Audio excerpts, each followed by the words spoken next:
Hanggang sa mga huling sandali ng pagbagtas natin sa Dangmatuwid, narito po tayo, ang inyong gobyerno, nakatutok sa pagtutupad ng isang panata.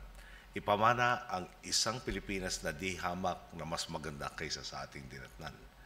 Ngayong umaga, nilagdaan natin ang Children's Emergency Relief and Protection Act na nagsimula bilang Senate Bill No. 3034. Layunin ng batas na ito na magbuo ng isang komprehensibo at malawakang plano para siguruhing mapangalagaan ang kapakanan ng kabataang Pilipino apektado ng kalamidad, sakuna at ng iba pang di inaasahang mga pangyayari.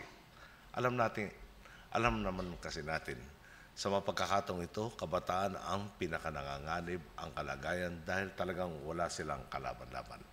Kung tutuusin po, lahat ng probisyong nakapaloob sa batas na ito, ginagawa na natin bilang bahagi ng ating strategiya sa disaster risk reduction and management. Ang punto lang, gawing formal ang mahakbang at proseso, higit na mabigyan lakas ang iba't ibang sektor ng pamahalaan at gawing mas maliwanag ang kanilang mga atas at pananagutan. Bukod dito, hanggang din nating maging pundasyon at pamantayan ang batas na ito sa pangangalaga sa kabataang Pilipino, sino man ang nakaupo sa pwesto.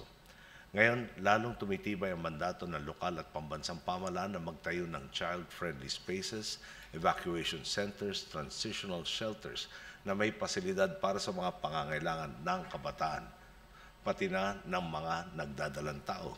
Saklaw din ito pagtitiyak na matutugunan ang kanilang mga pangunahing pangangailangan tulad ng pagkain at damit, pati na rin ng edukasyon at serbisyong medikal.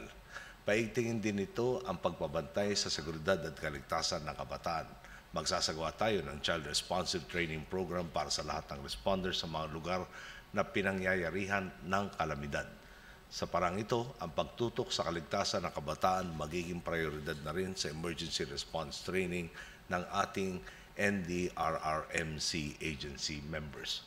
Lahat naman po ng ito, iisa lang ang pinupunto, kapanatagan.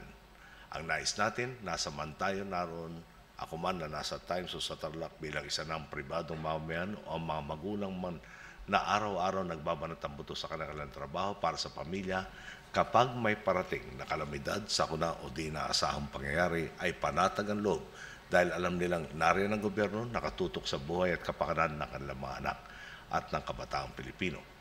Sa panahon ng kawalang katiyakan, tunay na walang maiiwan, lalo na ang mga kabataang pinaka-nangangailangan. Siyempre po, kinikilala natin ang bawat isang individual at organisasyong nagkapit-bisig para maabot natin ang araw na ito. Sa mga butihin nating kasamahan sa Kamara at sa Senado na nagakda at sinikap maipasa ang panukalang batas na ito. Partikular na sina Congresswoman Susan Yap, Senadora Miriam Defensor Santiago at Senador Bam Aquino, na principal authors nito.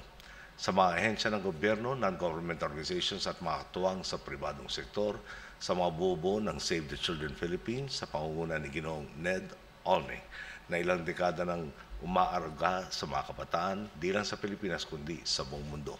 Sa ngalan ng bawat kabataang Pinoy na maarugan ninyo sa batas na ito, maraming salamat po. Patapos na nga po ang ating termino, 43 days na lang po ang natitira, bababa na tayo sa pwesto. Sa kabila nito, nakita ninyo naman po, tuloy-tuloy lang tayo sa ating trabaho.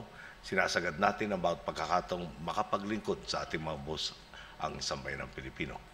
Ang masasabi ko po, sa darating na ika-30 ng Hunyo, pagpalo ng alas 12 ng tanghali, matiwasay tayong makakababa sa pwesto, makakalingon ng taas noo sa sambayanang Pilipino, at mata sa matang masasabi, tumutuo ako sa inyo, tumupad ako sa mandatong kaloob ng aking mga boss.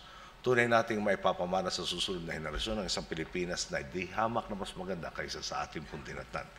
At nagawa natin ito dahil nagtulungan tayo, inangat natin ang isa't isa, at inuna natin ang ating kapwa at bayan bago ang sariling kapakanan. Hanggang sa huli po, isang karangalan para sa isang Noynoy Aquino makapaglingkod sa isang dakilang lahi. Sa aking mga boss, sa inyo, ang sambayanang Pilipino.